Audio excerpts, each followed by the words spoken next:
He believed he had control over everything, until she appeared, mysterious, leaving traces of encounters and departures that shook every certainty he had.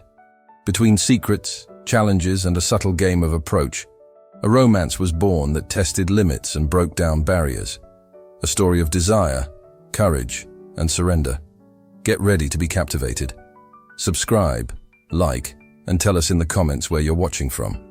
The Winter Festival of New Ridge emanated warmth and life despite the cutting cold that descended from the mountains.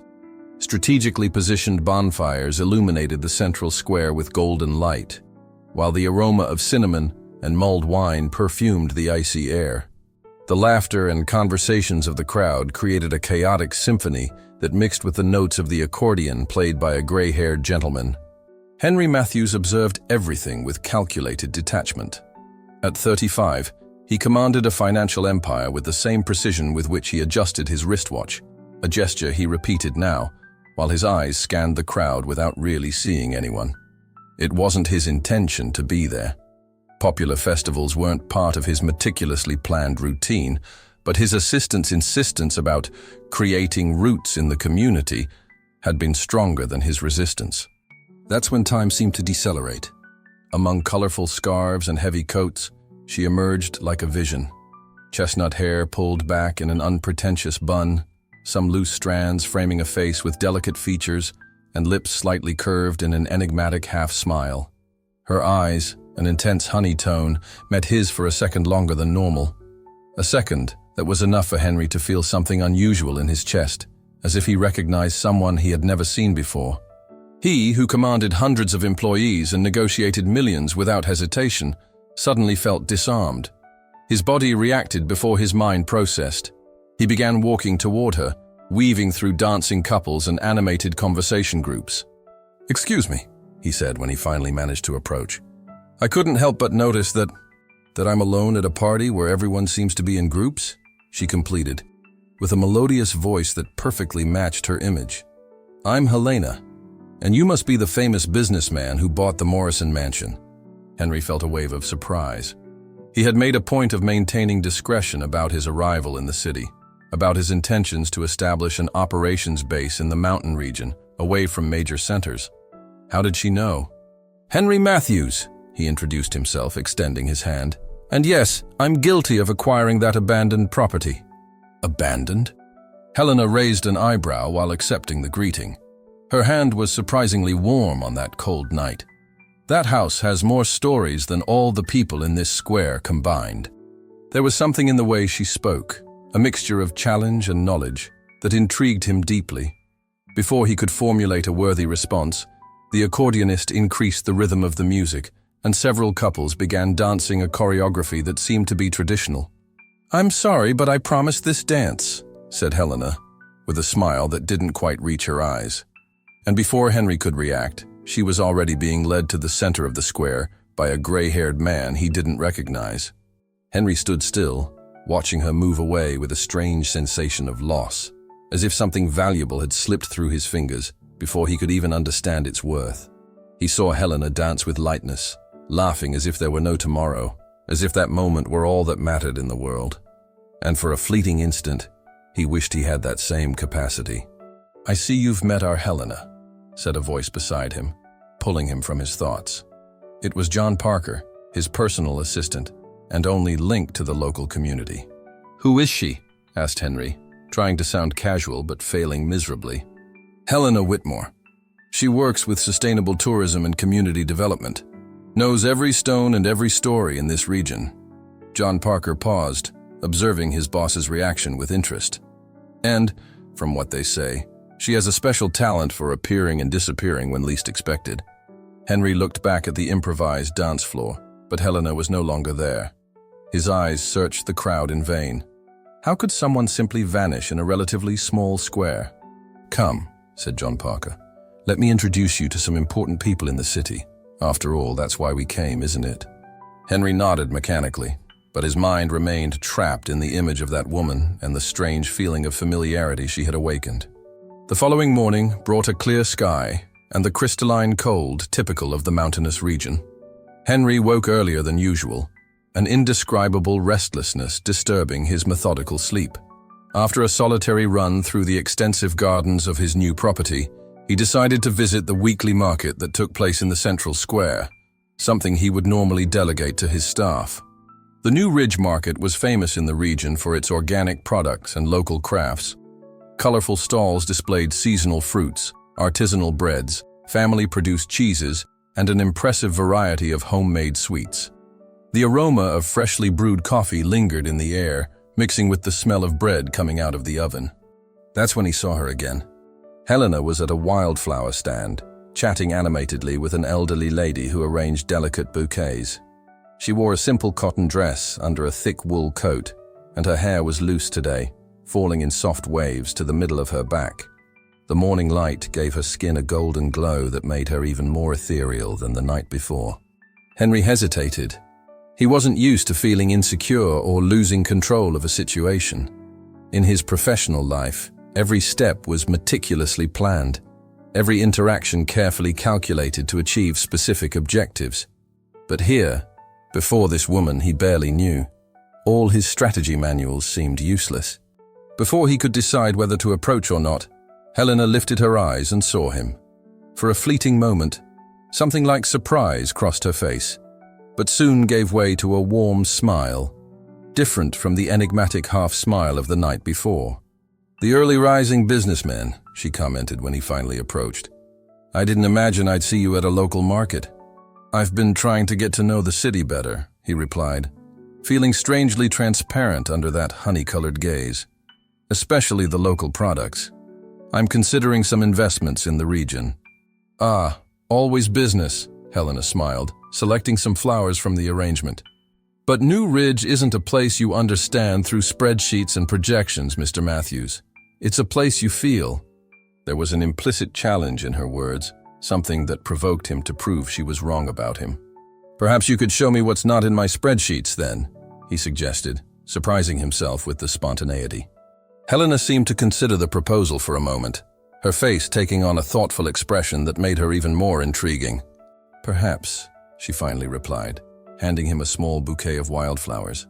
"Start with this. These are native bromeliads. They survive the harshest winters and bloom when no one expects." Henry accepted the flowers, confused. But before he could say anything, Helena was already moving away through the market, disappearing among the colorful stalls as she had done the night before. "Bromeliads are her specialty," said the elderly lady from the stall, observing the scene with a knowing smile. "Helena always says they're like the people here. They seem fragile, but have deep roots and a resistance that surprises." Henry stared at the small bouquet in his hands, feeling there was something more in that gesture, a coded message he couldn't yet decipher. The sensation that Helena knew more about him than she let on persisted, creating a mystery that, against all his practical tendencies, he felt compelled to unravel. During the following week, Henry found himself altering his habitually rigid routine. He began frequenting local cafes instead of staying isolated in his office at the mansion. He attended community events he would normally ignore, always with the secret hope of encountering her again. And, as in a subtly choreographed game, Helena appeared when he least expected, helping organize a book donation campaign at the municipal library, walking through the ecological park when he decided to take a rare lunch break outdoors, or in line at the old cinema in town, which showed classic films on Wednesdays. Each encounter was brief, marked by conversations that seemed to continue exactly where they had left off, as if there were no intervals between them. Helena always showed herself warm, interested in what he had to say, but invariably disappeared before he could deepen the connection. It was during one of these seemingly casual encounters at the city's lookout point, a tourist spot that offered a panoramic view of the mountains, that Henry finally recognized the pattern. "Are you avoiding me or stalking me?" he asked directly when he found her contemplating the sunset with a cup of tea in her hands. "Because I'm beginning to doubt that all these encounters are coincidences." Helena smiled, without taking her eyes off the horizon where the sun painted the sky in orange and red tones. "Perhaps life is made of meaningful coincidences, Mr. Matthews. Or perhaps you're finally paying attention to the right places." "Henry," he corrected. "My name is Henry, and I think you know much more about me than I know about you." Helena finally turned to face him, and there was something new in her gaze. An intensity that wasn't there before, a seriousness that contrasted with her usual lightness. "I know you came to New Ridge not just for the tax incentives for technology companies, as you tell the press," she began. "I know you grew up in a small town similar to this one, before building your empire. I know you anonymously donate to 3 charities linked to children's education." She paused, taking a sip of her tea. "And I know that despite all your wealth, you seem profoundly lonely." Henry felt as if the air had been sucked from his lungs. No one, not even his closest collaborators, knew these details of his life. He had carefully constructed a public image that revealed only what he wanted to show. The successful businessman, ruthless in business, reserved in personal life. How had this woman, practically a stranger, managed to see beyond his defenses? "How did you—" he began, but was interrupted by the ring of his cell phone. It was John Parker, his assistant, informing him about an emergency crisis with one of the main clients. The moment of vulnerability broke, and Helena took advantage of the distraction to move away. "I need to go," she said, leaving the empty cup on the wooden bench. "Good luck with your crisis. Perhaps it's a disguised opportunity as they usually are." Before Henry could respond, she had disappeared again, leaving behind only the soft perfume of wildflowers and unanswered questions. The crisis mentioned by John Parker was real and serious, a problem with the service platform that could compromise important local contracts. Henry dove into work as he always did when he needed to escape disturbing thoughts, spending the following days practically isolated in his office, coordinating teams and developing solutions. It was on the 4th day of the crisis, when the situation seemed about to worsen even further, that Helena appeared unexpectedly at the reception of his temporary office in the city center. "Mr. Matthews," announced his secretary, visibly disconcerted. "There's a Helena Whitmore here. She says she has information that could help with the regional platform situation." Henry looked up from the documents he was analyzing, a mixture of surprise and distrust on his face. "Send her in," he said, quickly reorganizing the papers on his desk. Helena entered with the same naturalness with which she appeared and disappeared from his life. She wore formal clothes today, dark dress pants and a well-cut blazer, a look he had never associated with her, but which somehow didn't diminish her aura of freedom. "Sorry for the intrusion," she said, sitting in the chair he indicated. "But I heard about the problem with the system implementation in local establishments and thought I might offer a different perspective." "You work with technology?" he asked, unable to hide the incredulity in his voice. An enigmatic smile curved her lips. "I work with people, Mr. Matthews. And in this specific case, the problem isn't with your system, which is excellent, but in how it was presented to local merchants." For the next hour, Helena detailed the fears and cultural resistances that were preventing traditional city merchants from adopting the integrated sales system that Henry's company had developed.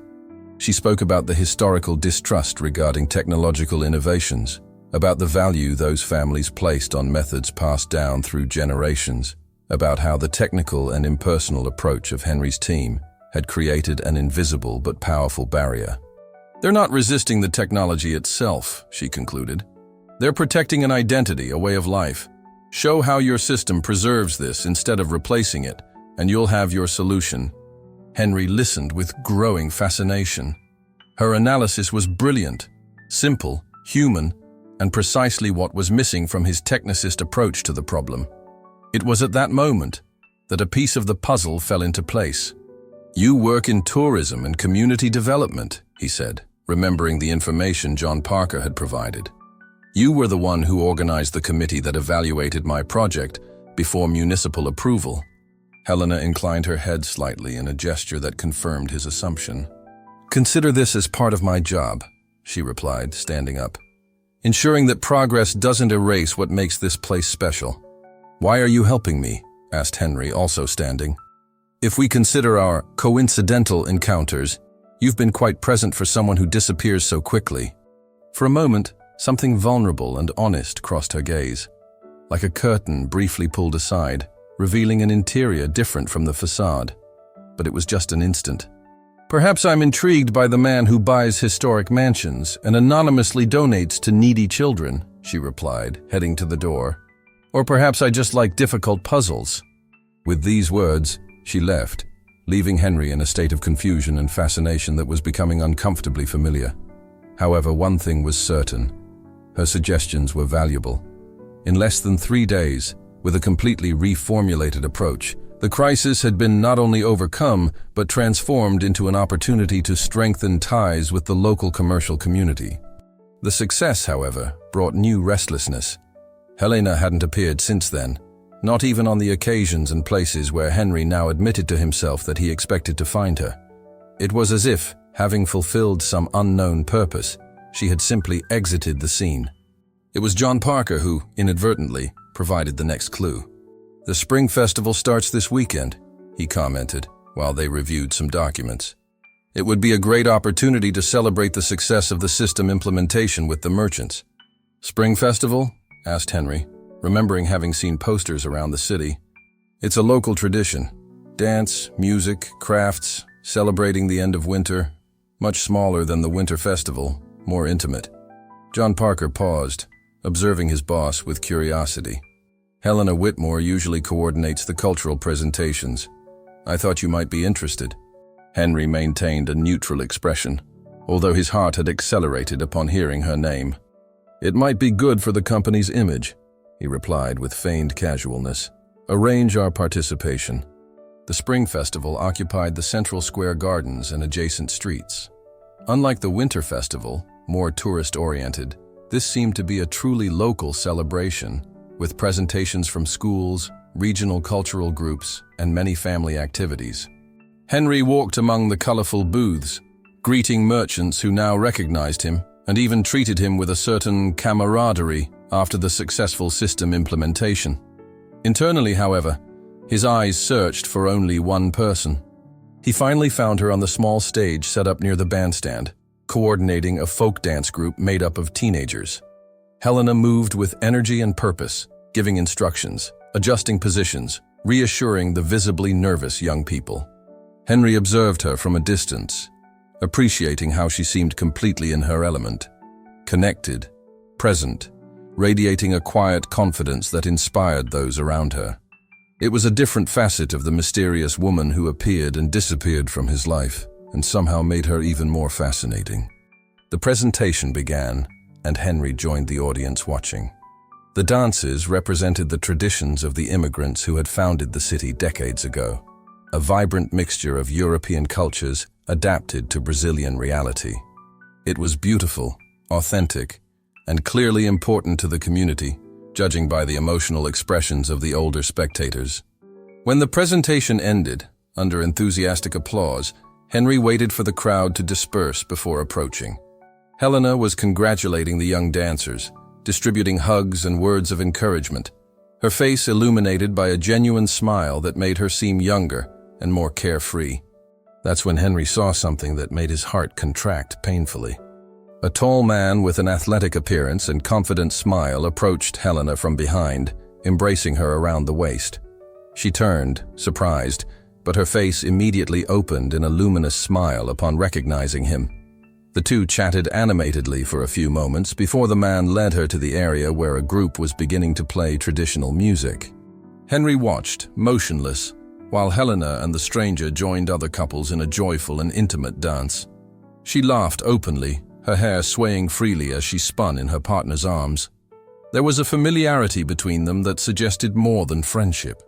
The way they moved together, how they communicated without words, how they seemed to create their own universe amid the crowd.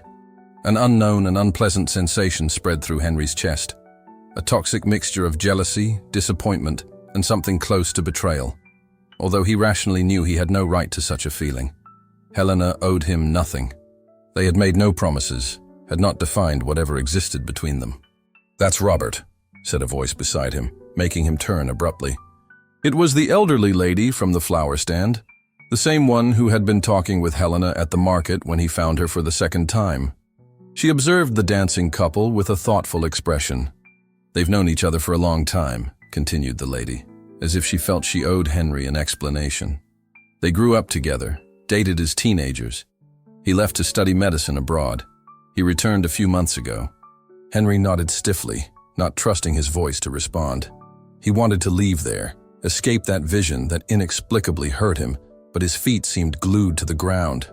"Helena was never very good at choosing the easier path," commented the lady with a sigh that seemed to carry decades of observation. "Even when she was just a girl, she always looked for the challenge, the mystery, the path not yet traveled." Before Henry could process the meaning of those words, Helena looked up during the dance and saw him. For a fleeting moment, something like guilt crossed her face, followed by a hesitant smile he had never seen before. It was enough to break the spell. Henry waved briefly, a gesture he hoped conveyed indifference, and walked away with long strides, ignoring the sensation that he was leaving something important behind. In the following weeks, he immersed himself in work with renewed intensity. He expanded the scope of his projects in the region, made quick trips for meetings in other cities, filled every minute of his day with commitments and decisions that left no room for thoughts about honey-colored eyes and enigmatic smiles. But at night, in his silent mansion in the mountains, the memories returned like persistent ghosts. The fleeting touch of her hand at the market, the challenge in her eyes at the lookout, the way she had deciphered complex problems with almost supernatural intuition. On one of those sleepless nights, wandering through the empty rooms of his house, Henry stopped before a panoramic window that offered a view of the city lights below. On the internal sill, in an improvised vase, was the small bouquet of bromeliads that Helena had given him, still alive, still vibrant, despite weeks without special care. "They survive the harshest winters and bloom when no one expects," he murmured, remembering her words. It was then that he realized those flowers, like the woman who had given them, kept a secret he hadn't yet deciphered. And for the first time in a long while, Henry Matthews felt fear, not of business or financial decisions, but of the power an unfinished connection had to disturb the carefully constructed fortress of his life. The arrival of high tourist season brought new challenges to New Ridge. The small mountain town, normally quiet, transformed during these months, receiving visitors who tripled its population. For local merchants, it was a crucial period, the opportunity to guarantee income that would sustain their businesses during the rest of the year. It was in this context that a new crisis emerged. Technical problems began affecting the system implemented by Henry's company, precisely when establishments most needed efficiency. What initially seemed to be just a temporary failure soon revealed itself as something more complex and potentially devastating for the local economy. Henry personally coordinated efforts to resolve the situation, working tirelessly with his technical team. There was something personal about this crisis. It wasn't just about contracts or professional reputation, but about not disappointing a community that had reluctantly begun to trust him. It was during an emergency meeting with affected merchants that Henry saw her again. Helena was sitting in the back of the room, attentively observing while he explained the measures being taken.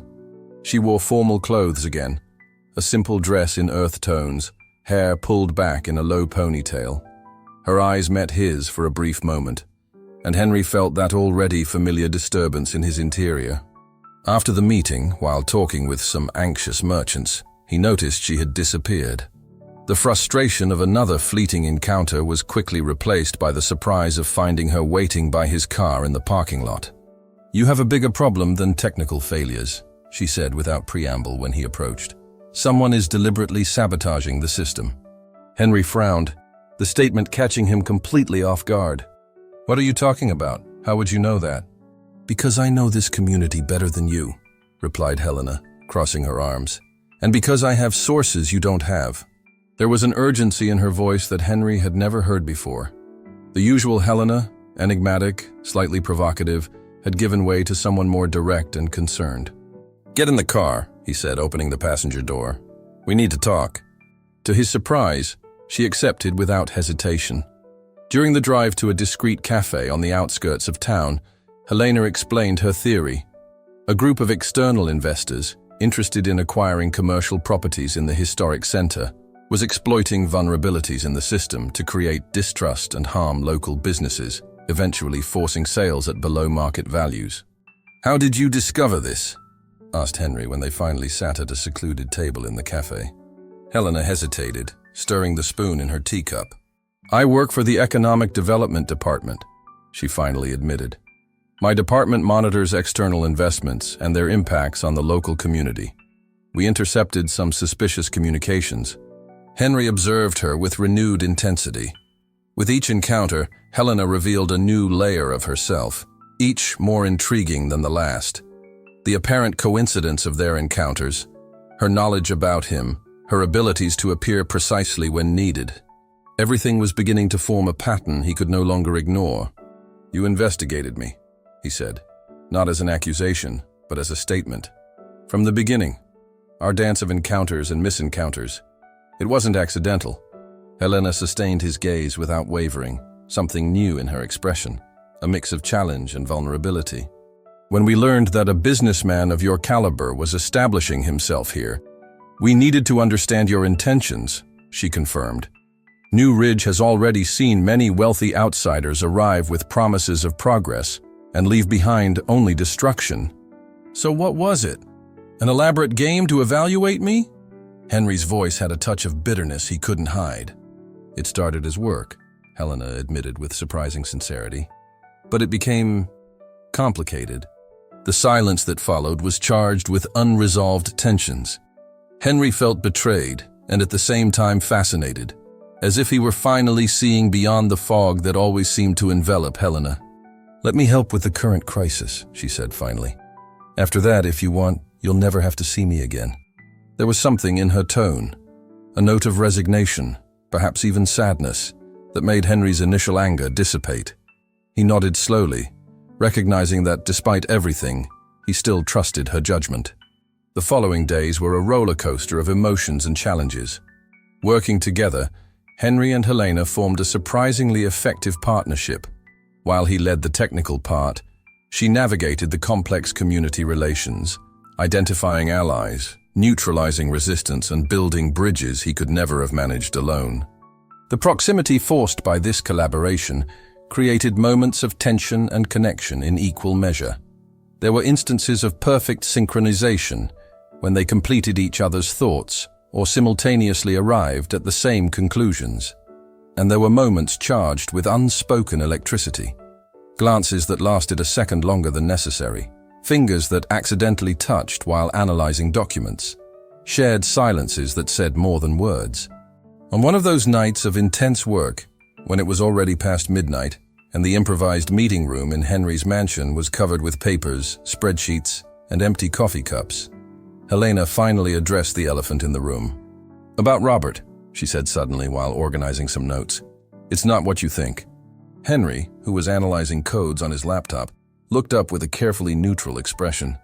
"You don't need to explain anything to me," he replied. "Your personal life is none of my business." Helena dropped the papers and faced him directly, with that intensity that seemed to see through his defenses. "Robert was my first love," she continued, ignoring his attempt to end the subject. "We dated as teenagers, before he went to study abroad. When he returned recently, we tried to rekindle something that belongs to the past." She paused, as if carefully choosing the next words. "We discovered that the people we were no longer exist. We're friends now. Nothing more." Henry nodded slowly, absorbing the information without showing the relief he felt. Part of him wanted to ask why she felt the need to explain this, to clarify something that, theoretically, shouldn't matter to their professional relationship. But another part, the one that had been awakened since the first encounter at the festival, feared the answer. "Why tell me this now?" he finally asked, closing the laptop. Helena looked away to the window, where the full moon illuminated the mountains with silver light. "Because I'm tired of games," she replied, with an honesty that seemed to cost her effort. "Yours, mine, the ones I played out of obligation and the ones I played out of fear." There was a rare vulnerability in her voice, something Henry had never witnessed before. For a moment, the mask fell completely, and he glimpsed the woman behind the enigma, someone as complex and full of contradictions as himself. "What fear would that be?" he asked, his voice softer now. Helena turned to face him again, and there was determination mixed with vulnerability in her gaze. "Fear that if you really knew me, not the efficient investigator or the community defender, but the woman behind these roles, there would be no more mystery. And without mystery, without the game of appearing and disappearing, I would just be ordinary." The confession hit Henry like a revelation. Helena, who had always seemed so confident, so in control of every situation, carried insecurities as human and recognizable as his own. The realization created a new bridge between them, stronger than all the previous ones. "You are many things, Helena Whitmore," he said, standing up and walking to the window where she was. "But ordinary would never be one of them." The air between them seemed charged with electricity. Henry could smell the soft perfume emanating from her, a mixture of wildflowers and something indefinable that had pursued his thoughts for months. He was close enough to see the slight tremor in her lips, the vulnerability in her eyes that normally hid so much. The moment seemed to extend indefinitely, charged with possibilities. Then, as if responding to some internal alarm, Helena took a step back, recomposing her expression. "It's late," she said, her voice returning to professional tone. "We should continue tomorrow with rested minds." Henry nodded, respecting the retreat, although he felt that something important had been left suspended between them. Unspoken words, restrained gestures, a silent promise of continuity. The next morning, the dynamic between them had subtly changed. The honesty of the previous night had created a new level of trust, allowing them to work with even greater synchronization. In less than a week, they had managed not only to identify the source of the attacks on the system, but also to develop a solution that strengthened local businesses against future manipulation attempts. The victory was celebrated discreetly, in a small meeting with the affected merchants. Helena remained on the periphery of the event, letting Henry receive the thanks, a gesture he noticed and silently appreciated. There was a nobility in how she worked behind the scenes, caring more about results than recognition. It was after this meeting, while they walked side by side through the cobblestone streets of the historic center, that Helena made the announcement that would change everything. "I'm going away for a while," she said, when they stopped in front of the old bandstand in the square. "My great-aunt in Pine Valley needs care after surgery. I'll stay with her for a few months." Henry felt as if something cold and heavy had settled in his chest. After weeks of working together, of slow and careful construction of a bridge between their worlds, the idea of seeing her leave seemed unbearably wrong. "For how long?" he asked, trying to keep his voice steady. "I don't know for certain. Maybe until the end of autumn," she replied, avoiding his gaze. "It will depend on her recovery." Henry nodded, fighting against the impulse to protest, to argue, to offer alternatives, reactions that would be natural in his business. But that seemed inappropriate in this fragile and personal context. "I'll miss you," he said simply, surprising them both with the direct honesty. Helena finally raised her eyes to meet his, and there was a complex mixture of emotions on her face: surprise, affection, and something that seemed painfully close to regret. "New Ridge will be in good hands while I'm away," she replied with a small smile. "You've proven that." It wasn't the answer he expected or wanted, but Henry accepted it with a nod. That seemed to be the pattern between them. Moments of approach followed by cautious retreats, half-truths, feelings expressed obliquely. "When do you leave?" he asked. "Early tomorrow." The brevity of the answer amplified the impact. Tomorrow, so soon, so abrupt, like all their encounters and farewells. They separated shortly after, with vague promises to keep in touch, and a brief, awkward hug that seemed to contain everything they couldn't express in words. That night, alone in his mansion in the mountains, Henry observed the city lights below with a sense of emptiness that no professional success could fill. The bromeliads Helena had given him months ago continued to bloom on the windowsill, resilient and stubborn like the woman who had gifted them. The following months brought autumn with its intense and melancholic colors. The mountains around New Ridge transformed into a spectacle of reds, oranges, and golds that attracted photographers and tourists from all over the country. For Henry, however, the beauty of the season had a bittersweet taste.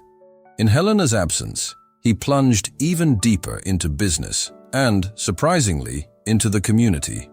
The experience of working side by side with her to resolve the crisis had changed something fundamental in his approach. Where before he saw only profit opportunities, now he saw people, stories, traditions that deserved to be preserved.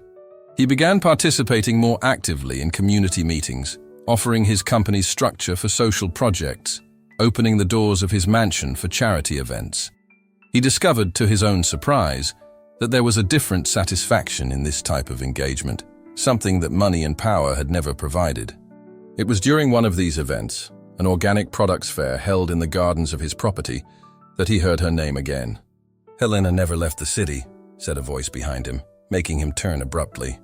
It was the same elderly lady from the flower stand, the one who always seemed to appear at crucial moments, like a kind of oracle with attentive eyes. "What did you say?" asked Henry, uncertain if he had understood correctly. "Helena," repeated the lady with a serene smile. "She never went to Pine Valley. She's been in the city since she left." Henry felt a wave of contradictory emotions, confusion, anger, hope, frustration, all mixed in a whirlwind that left him momentarily speechless. "Why are you telling me this?" he finally managed to ask. "Because I've seen this movie before," replied the lady, adjusting the colorful shawl over her shoulders. "Helena and her tests. Her fears disguised as games. I thought maybe you deserved to know the real rules." "What rules would those be?"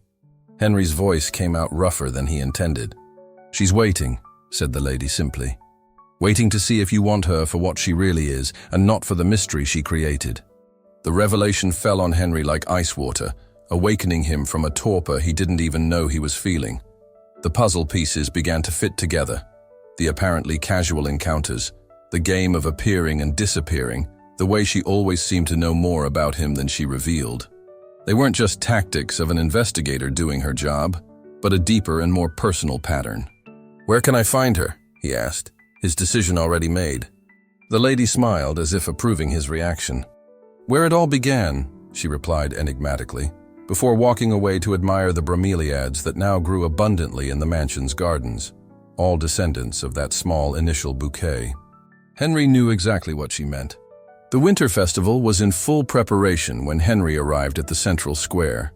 There was still a week until the official event, but volunteers were already assembling structures, decorating posts, and rehearsing presentations. The cold air brought the same aroma of cinnamon and wood that he associated with the first time he had seen Helena, almost a year ago. He searched for her among the work groups, walking through partially assembled booths and rehearsal areas. That's when he spotted a solitary figure by the bandstand, adjusting decorative lights with precise and efficient gestures.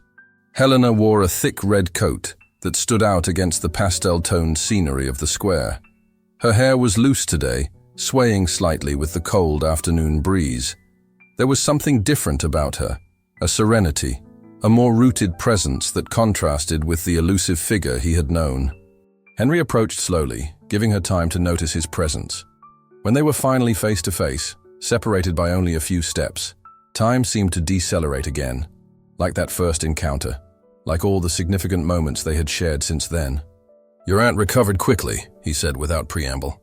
Helena showed no surprise. Her eyes, those same honey-colored eyes that had haunted him for months, met his with a new frankness. "There was never a sick aunt," she admitted without trying to hide or justify. "Why the lie, then?" he asked, keeping his voice calm, although his heart was beating rapidly.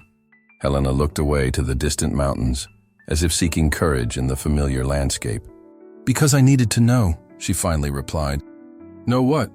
"If you would look for me for what I am, not for the mystery game I created." She turned to face him again. "If you would see beyond the investigator, the community defender, the woman who appears and disappears. If you would see me, complete." The raw honesty of her words created a moment of perfect clarity between them. Henry understood, with sudden perception, that Helena's games weren't cruel manipulations, but defenses, attempts to protect a heart that, like his, feared the vulnerability of true surrender. "And what did you discover?" he asked, taking a step toward her. "That maybe I was testing the wrong person all along," she replied with a sad smile. "That maybe the test was for myself, to see if I would be capable of letting someone really know me." Henry took another step, almost completely eliminating the distance between them. He could see the slight tremor in her lips, the vulnerability in her normally confident eyes. "Well," he said, "I'm here now, and I would very much like to meet Helena Whitmore, the real one, without disappearances, without tests, without masks." Something softened in her face. a tension that had perhaps been present for so long it had become part of her usual expression. "It might not be what you expect," she warned. "It never was," he replied with a small smile. "From the first moment, you were never what I expected, and that's exactly what fascinates me." The silence that followed was charged with possibilities, no longer uncertainties or undeclared games, but promises, paths they could walk together if they chose to. "I have an invitation to make," Helena said finally, a new brightness in her eyes. "I'm listening." "The annual charity auction for the Children's Hospital will be held in 2 weeks. We've been without a venue since the community hall went into renovation." She paused, studying his reaction. "Your mansion would be perfect." Henry smiled. It wasn't the kind of invitation he expected, but somehow it seemed perfectly appropriate. To begin this new phase not with grandiose declarations or romantic gestures, but with something concrete, useful, rooted in the community they had both learned to value. "On one condition," he replied, "that you help me organize it. I'll need someone who knows every stone and every story in this region." The smile that illuminated Helena's face was like sunrise over the mountains, gradual, warm, transformative. "That can be arranged," she replied, extending her hand as if to seal the agreement. Henry accepted the gesture, but didn't release her hand after the shake. Instead, he intertwined his fingers with hers in a gesture that seemed to say everything they hadn't yet verbalized. They stood like that for a moment, connected in that simple touch, while around them, the city continued its preparations to celebrate winter, the season that had marked the beginning of their story. The 2 weeks preceding the charity auction were a whirlwind of activities. The Morrison mansion, which Henry was now beginning to think of as his home, not just his property, transformed into an operations center where volunteers, decorators, and organizers worked tirelessly to create the perfect event. Helena was at the center of everything, coordinating teams with quiet efficiency, solving problems before they even fully emerged, connecting people and resources with that natural ability Henry so admired. Seeing her in action, in her element, was like watching a perfectly choreographed dance. Working side by side, they discovered their own rhythm, a synchronization that went beyond words. Where one hesitated, the other advanced. When one became frustrated, the other brought clarity. Ideas started by one were completed by the other, as if they shared not just objectives, but thoughts. In the moments of pause, rare but precious, they slowly explored this new phase of their relationship. Without the game of appearing and disappearing, without the roles of investigator and investigated, they discovered nuances of each other that had remained hidden. Henry learned that Helena had an open and contagious laugh when truly relaxed, that she wrinkled her nose almost imperceptibly when she disagreed with something but was too polite to verbalize it, that she spoke passionately about environmental preservation and sustainable development, gesticulating more in these moments, that she preferred tea to coffee, mornings to nights, mountains to beaches. Helena discovered that Henry, behind the facade of the calculating businessman, hid a surprisingly sharp sense of humor, that he genuinely cared about his employees, knowing personal details about each one, that he still maintained frugal habits from his humble childhood, despite his current fortune, that he wrote poetry when he thought no one was looking. Each discovery was like a gift unwrapped slowly, savored in its gradual revelation. There was no more hurry, no games, just the mutual pleasure of truly knowing and being known. The eve of the auction brought a night of intense work. The mansion buzzed with final preparations, floral arrangements being positioned, lighting being adjusted, catering teams organizing logistics. Amid the organized chaos, Henry and Helena found a moment of calm on the terrace that offered a view of the illuminated valley. "Are you nervous about tomorrow?" he asked, watching her contemplate the city lights below. "Curiously, no," Helena replied with a small smile. "For the first time in a long while, I feel like I'm exactly where I should be, doing exactly what I should do." There was a serenity in her voice that Henry had never noticed before, as if a weight had been removed from her shoulders. "You know what's funny?" she continued, turning to face him. "I spent so much time planning encounters, creating situations, building a version of myself I thought I needed to be. And now, finally just being me, I feel lighter." Henry approached, taking her hands in his, a gesture that had become natural between them in recent days. "The real Helena is much more fascinating than any planned version," he said with sincerity that came from the depths of his soul. Their gazes met, and the world around seemed to disappear. There was no more mansion, no auction, no city below, just two people who had found in each other something they didn't even know they were looking for. Slowly, as if both were giving time for the other to reconsider, their faces approached. When their lips finally touched, it was as if a circuit was completed, soft, electrifying, inevitable. A kiss that didn't mark a beginning, but a continuation. The next chapter of a story that had been being written for months. When they separated, there were no grandiose words or exaggerated promises, just complicit smiles and a comfortable silence that said everything that needed to be said. The moment was interrupted by the noise of the terrace door opening. John Parker, Henry's assistant, seemed embarrassed to break the mood. "Sorry to interrupt," he said, hesitant, "but we have a problem with the sound system for the auction. The company we contracted just called saying they had an accident with the equipment and won't be able to provide what we need for tomorrow." Instead of frustration, Henry felt a strange calm. Months ago, a setback like this would have left him furious, demanding immediate solutions, making threats. Now, looking at Helena beside him, he found only quiet determination. "We'll solve this," he said simply.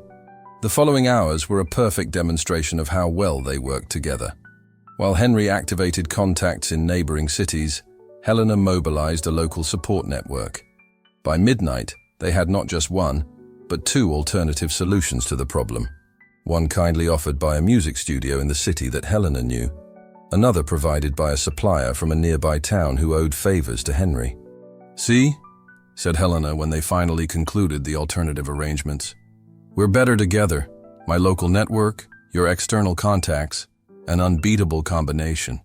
There was something deeply significant in this apparently simple observation, a recognition of how their differences didn't drive them apart, but created a stronger partnership. The charity auction exceeded all expectations. The Morrison Mansion, with its imposing architecture and stunning gardens, provided the perfect setting for an event that brought together the region's economic elite with the local community for a common cause. The auctioned items, from artworks to exclusive experiences, raised more than double the previous year's amount. For Henry, however, the true success wasn't in the numbers, but in the atmosphere that permeated the event. The feeling that his mansion, for so long just a symbol of status and isolation, had transformed into a space of connection and community purpose. Amid the celebrations, while talking with potential investors for social projects, he noticed Helena, in a more secluded corner, talking intensely with a man he recognized as Arnold Morrison, an influential businessman in the real estate sector, known for aggressive business practices. The body language of both suggested tension, Arnold gesticulating emphatically, Helena maintaining a firm but defensive posture. Henry observed the scene for a few moments, deciding whether he should intervene. Before he could make a decision, Helena ended the conversation with a curt nod and walked away, her expression a mask of professional composure that couldn't completely hide her irritation. "Is everything all right?" he asked when she joined him a few minutes later. "Just old Arnold being Arnold," she replied, forcing a smile. "Nothing that deserves our attention on a night like this." Henry accepted the answer, respecting her decision not to elaborate on the subject. There would be time for serious conversations later. This night was for celebration. It was only the next morning, while they had coffee on the sunny terrace, watching volunteers dismantle the last structures from the event, that Helena finally explained what had happened. "Arnold Morrison is behind the attempted sabotage of your system," she revealed, placing her teacup on the table. "And last night he practically confessed, thinking I wouldn't have enough evidence to formally accuse him." Henry frowned, the revelation bringing back the memory of the crisis that had, ironically, brought them even closer. "Why tell me this now?" "Because today I have a meeting with the Municipal Development Council, and I'm going to present evidence against him," Helena replied, her voice firm. "This will probably cause a small earthquake in local business circles. I thought you should know, since Arnold will try to discredit me using any means possible, including our closeness." There was a vulnerability in her words that contrasted with her resolute posture. Henry realized that despite the new honesty between them, Helena still feared that their connection could be seen as a conflict of interest, compromising her professional credibility. "What can I do to help?" he asked without hesitation. The question seemed to surprise her.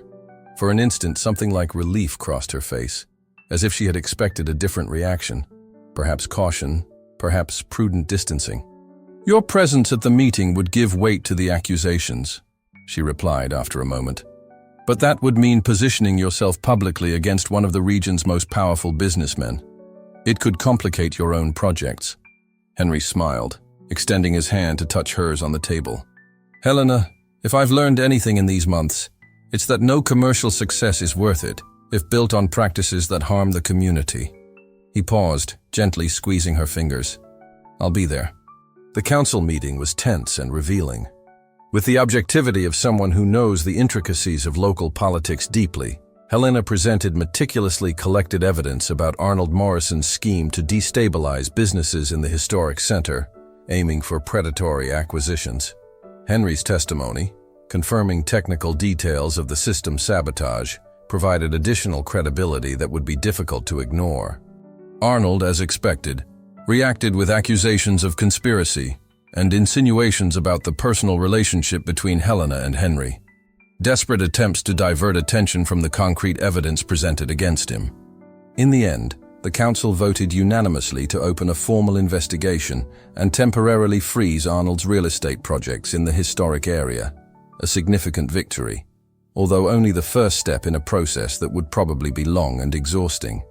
When they left the City Hall building, walking side by side through the cobblestone streets of the center, Henry perceived a new dimension in his relationship with Helena. They weren't just two individuals connected by mutual attraction or shared interests, but partners in a deeper sense, capable of facing challenges together, supporting each other in moments of confrontation, defending common principles. "What are you thinking about?" asked Helena, noticing his contemplative silence. "About how we got here," he replied honestly. "From strangers who met at a festival to this." "And what is this exactly?" Her tone was light, but there was a serious question behind the words. Henry stopped walking, turning to face her. The afternoon light enhanced the honey tone of her eyes, those same eyes that had intrigued him since the first encounter. "A partnership," he replied after a moment of reflection. "Not just romantic, but in all the senses that matter. A connection that makes me want to be a better version of myself." A slow smile illuminated Helena's face. Not the enigmatic half-smile that had once been her trademark, but something more open, more true. "I like that definition," she said, intertwining her fingers with his. "Partners, in all the senses that matter." They continued walking toward the central square, where the winter festival was in full preparation. The cold air brought familiar aromas of cinnamon and wood, awakening memories of the beginning of their journey together. "It's been almost a year," observed Helena, following the same line of thought. "Since that first night at this same festival." "A year of seasons," agreed Henry. "As you once said, autumn brought approach, winter a brief separation, spring the return of complicity, and summer the intensity." Helena looked at him with surprise and something close to admiration. "You remember my exact words," she noted with a soft voice. "I remember everything about you," he replied simply. "Every conversation, every look, every moment, even when I was still trying to decipher your game." They reached the square's bandstand, now decorated with lights that hadn't yet been turned on, waiting for night to fall. The same place where they had reunited after Helena's fabricated departure, where they had begun this new chapter. "I have something for you," said Henry, taking a small carved wooden box from his pocket. "I found it in a local craft shop. The lady who made it said it took her months to complete the work." Helena accepted the box with a curious expression, admiring the delicate carvings that represented the mountains around New Ridge, with small flowers, which she recognized as bromeliads, scattered among the reliefs. "It's beautiful," she murmured, running her fingers over the craftsmanship. "Open it," encouraged Henry. Inside the box was an old bronze key attached to a braided leather cord. "It's the original key to the Morrison mansion," he explained, carefully observing her reaction. "I found it in the attic, among old documents. Apparently, it's over 100 years old." Helena lifted the key, which gleamed under the golden evening light. "Why are you giving me this?" she asked, her voice almost a whisper. "Because I want you to have free access not just to the mansion, but to everything I represent," Henry replied with sincerity that came from the depths of his soul. "My space, my projects, my life. Nothing is locked to you anymore." It was a symbolic gesture, but charged with meaning. For a man who had always maintained carefully constructed barriers around him, offering a key, literal and metaphorical, represented a chosen vulnerability, a deliberate opening. Helena closed her fingers around the key, her eyes shining with contained emotion. "You know I would have access anyway," she said with a touch of her old provocative humor. "I have my methods." "I know," smiled Henry, "but I prefer entrance through the front door to windows and secret passages." Helena laughed. That open and genuine laugh he had recently discovered, and that had become one of his favorite sounds in the world. Then she placed the cord with the key around her neck, where the piece rested, as if it had always belonged there. "Thank you," she said simply, but her eyes communicated much more than the word could express. The moment was interrupted by the sound of music beginning to play, the first rehearsals for the festival that would officially begin the next day. The same grey-haired accordionist from the previous year was tuning his instrument, surrounded by other musicians preparing for a preliminary presentation. "Dance with me?" invited Helena, extending her hand in a gesture that echoed that first night, except that this time, it was she who offered the dance to him. Henry accepted without hesitation. Right there, in the center of the square, while the sun set and the first decorative lights began to turn on, they danced. Not with the perfect technique that characterized traditional dancers, but with the natural synchrony of two people who had learned to move together. In dance, as in life. "Do you know what the difference is between this dance and the one you had with someone else last year?" murmured Henry as they slowly spun. "What?" asked Helena, looking into his eyes. "This time, neither of us will disappear when the music ends." The days leading up to the winter festival brought a new routine for Henry and Helena, a mixture of professional commitments and personal moments that formed the fabric of a shared life. They didn't officially live together, but Helena's presence at the mansion became increasingly constant, marked by small signs. A pair of slippers by the door, books on the nightstand, a coat hanging in the closet, fresh herbs she cultivated in the kitchen. It was during one of these quiet days, while they jointly organized a strategy to expand Helena's sustainable tourism program with Henry's financial support, that tranquility was interrupted by an unexpected call. "Henry, I need you at City Hall now," said John Parker, his voice tense on the phone. "Arnold Morrison is trying to reverse the council's decision with a legal maneuver. He's presenting documents suggesting that Helena manipulated evidence against him." Henry's blood ran cold. Beside him, Helena, who was listening to the conversation on speakerphone, visibly paled. "We'll be there in 20 minutes, he replied, hanging up. The drive to City Hall was made in tense silence. Helena looked out the car window, her expression a mask of calm that couldn't completely hide the inner storm. "He's going to use our relationship against us," she finally said. "He'll say I manipulated you, that I used questionable methods to obtain information." Henry reached for her hand on the center console, squeezing it lightly. "Let him say it," he replied firmly. "We have the truth on our side, and more importantly, we have concrete evidence." Helena nodded, but there was a shadow in her eyes that worried Henry. He knew her well enough now to recognize when something deeper troubled her. "What else is worrying you?" he asked directly. She hesitated, biting her lower lip slightly, a gesture she made only when deeply anxious. "My family," she finally replied. "They'll be there, and not exactly on our side." Henry frowned, confused. In all the months of coexistence, Helena had mentioned her family only superficially. Parents who lived in another city, a distant older sister, some cousins scattered around the country. She had never indicated significant connections to local politics. "Your family?" he repeated. "What do you mean?" Helena let out a deep sigh, as if finally deciding to share a secret kept for a long time.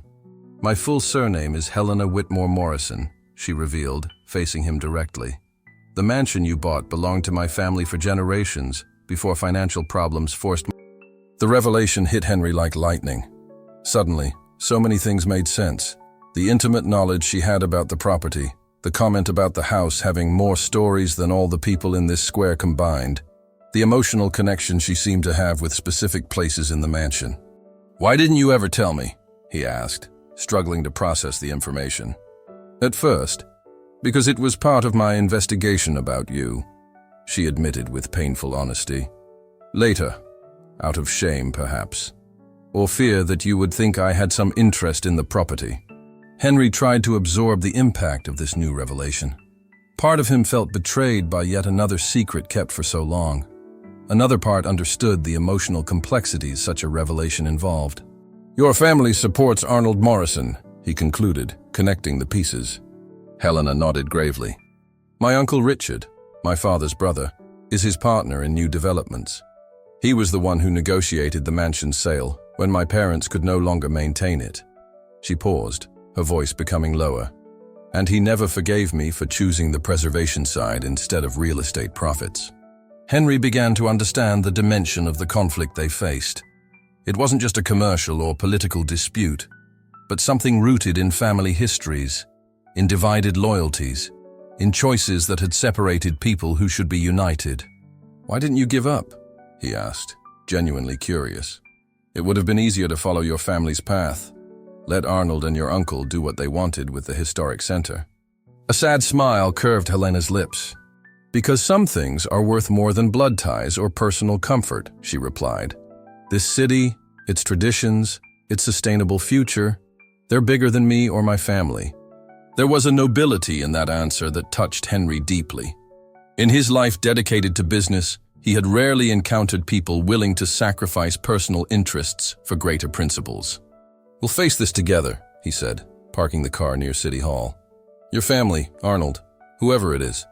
Helena squeezed his hand in response, a gesture that communicated gratitude and shared determination. The extraordinary municipal council meeting had attracted a larger crowd than usual. Ordinary citizens, local merchants, regional press representatives, all crowded into the normally quiet room, creating an anxious buzz that only increased when Henry and Helena entered together. On the other side of the room, Arnold Morrison talked quietly with a severe-looking man Henry presumed to be Helena's uncle. Upon seeing them, both cast looks charged with barely disguised hostility. "Helena!" called a female voice to the left. An elegant, middle-aged woman, with the same honey-colored eyes as Helena, was waving discreetly. Beside her, an older man with gray hair and rigid posture observed the scene with an inscrutable expression.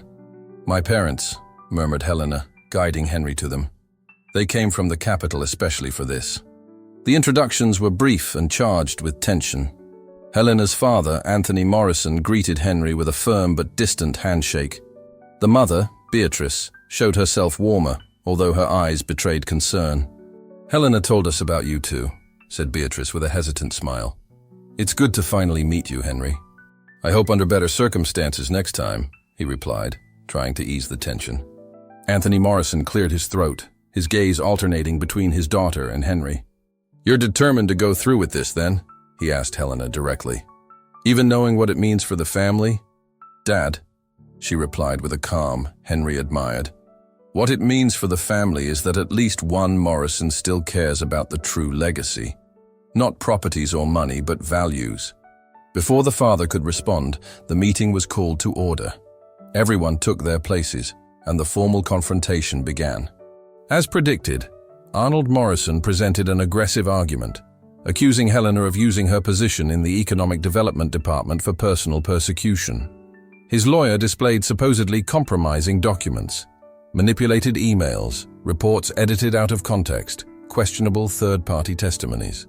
Helena's uncle, Richard Morrison, offered particularly painful testimony, insinuating that his niece had always had an emotional fixation on the old family property, and that her actions were driven by personal resentment, not community concern. Throughout the process, Helena remained composed, although Henry could feel the tension in her body when they sat side by side. When it was finally her turn to speak, she stood with the same quiet dignity that characterized her in her best moments. "Council members," she began, her voice clear and firm, echoing in the silent room. "Today, we're not discussing family rivalries or lost properties. We're deciding what kind of community we want to be. With impeccable methodology, Helena dismantled each accusation made against her, presenting counter-evidence, testimonies from local merchants, independent technical analyses that confirmed the sabotage of Henry's system. She didn't shy away from the personal connections involved. She openly admitted her relationship with Henry and her kinship with Richard, but demonstrated how the evidence stood on its own, regardless of these relationships. When she finished, a dense silence hung over the room. It was broken by the unexpected voice of Anthony Morrison. "I request permission to speak," he said, standing slowly. The council president, surprised, nodded. "I am Anthony Morrison, Helena's father and Richard's brother," he introduced himself formally.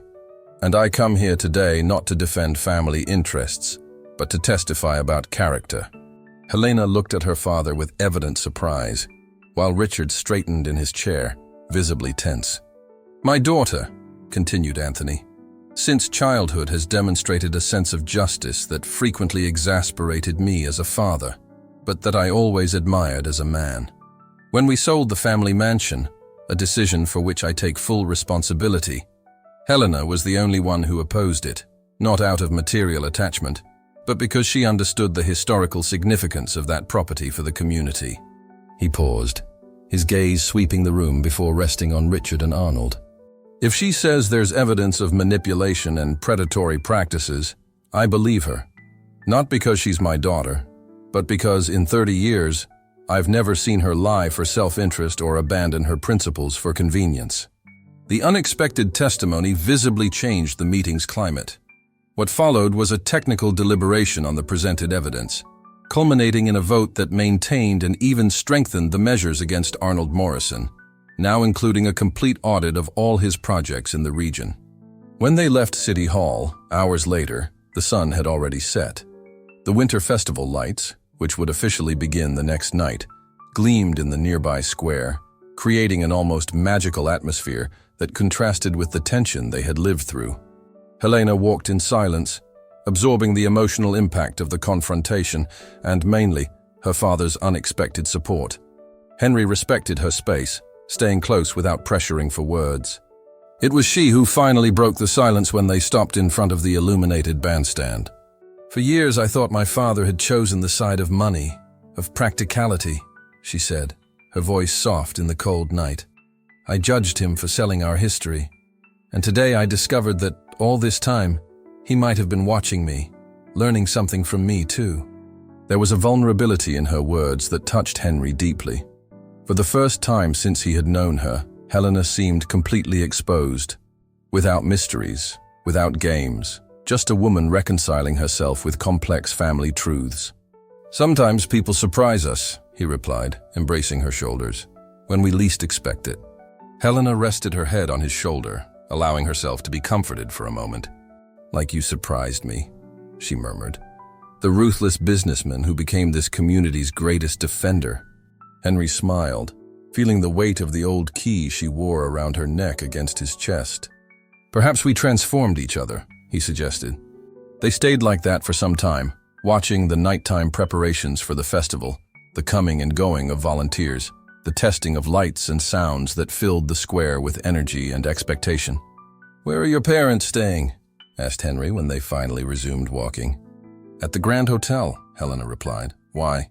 "I was thinking of inviting them for dinner. At the mansion." He paused, measuring his next words. "I think they should see what we've done with the place, how we preserved its essence while creating something new." Helena stopped walking, turning to face him with a mixture of surprise and gratitude. "You would do that? Even after everything that happened today?" "Especially after everything that happened today," he replied firmly. "Your family is part of who you are, Helena, and you are part of who I've become. Our stories are intertwined now, whether we want it or not." Helena hugged him impulsively, a spontaneous gesture of affection that said more than words. When she pulled away, there was a new brightness in her eyes, no longer the enigmatic brightness that had intrigued him at the beginning, but something deeper, more true. "You know what's funny?" she said as they resumed their path. "I spent so much time creating games, appearing and disappearing, building mysteries, and in the end, simple truth is what really matters." "And what would that truth be?" asked Henry, although he already knew the answer in his heart. Helena stopped again, holding his face between her hands with delicacy. "That I love you," she replied simply. Without games, without tests, without disappearances. Just that. It was the first time they had said those words to each other, not by chance or coincidence, but by deliberate choice, at the right moment, when both were finally ready for their complete truth. "I love you too," Henry replied with the same honest simplicity. "And I promise never to disappear." They sealed this promise with a kiss, not the first, but perhaps the most significant so far. Around them, the festival lights shone like earthly stars, while the sweet smell of mulled wine and the distant sound of the accordion created an atmosphere that echoed that first night, almost a year ago. This time, however, there was no mystery about the future, just the comforting certainty of two paths that, after many turns and detours, had finally found each other, not by chance or destiny, but by conscious and persistent choice, by the courage to see beyond first impressions, and by the willingness to grow together through the seasons. The winter festival of New Ridge was at its peak. Bonfires crackled, spreading warmth and golden light throughout the central square. The cold air brought the sweet smell of mulled wine and spices. The rhythmic sound of the accordion mixed with the crowd's laughter, creating that peculiar symphony that marked the small mountain town's celebrations. Among the heavy coats and colorful scarves, a couple stood out, not for extravagance or exuberance, but for the way they moved together, as if each gesture were part of a long-rehearsed yet still spontaneous dance. Helena Whitmore Morrison smiled while holding a steaming mug of mulled wine. Beside her, Henry Matthews observed the scene with an expression of contentment that still surprised those who had known him in his previous phase, the distant and calculating businessman. "A full year," he commented, leaning so only she could hear. "A complete cycle of seasons since that first night." Helena nodded, her honey-colored eyes reflecting the bonfire's lights. "And many transformations," she added. "In us, in the city, in the mansion." The old Morrison property had become a community center on weekends, hosting everything from traditional craft workshops to technology courses for young people in the region. During the week, it continued to be the operational center for Henry's business, which now focused increasingly on sustainable development and technologies that preserved local traditions instead of replacing them. Helena maintained her work at the development department, but also personally coordinated many of the social projects headquartered at the mansion. The partnership they had formed transcended the personal to reach the community, a model of how progress and preservation could coexist harmoniously. "I think I never adequately thanked you," said Henry, after a moment of contemplative silence. "For what?" asked Helena, curious. "For having pursued me so persistently," he replied with a smile. "For having appeared and disappeared until I learned to really see." Helena laughed, that open and genuine laugh that was now part of their daily life. "And I never thanked you for having found me," she replied, "even when I was hiding." At that moment, under the starry winter night sky, surrounded by the community they had learned to love and protect, they needed no more words. They had learned each other's language, the silences, the glances, the small gestures that communicated more than long speeches.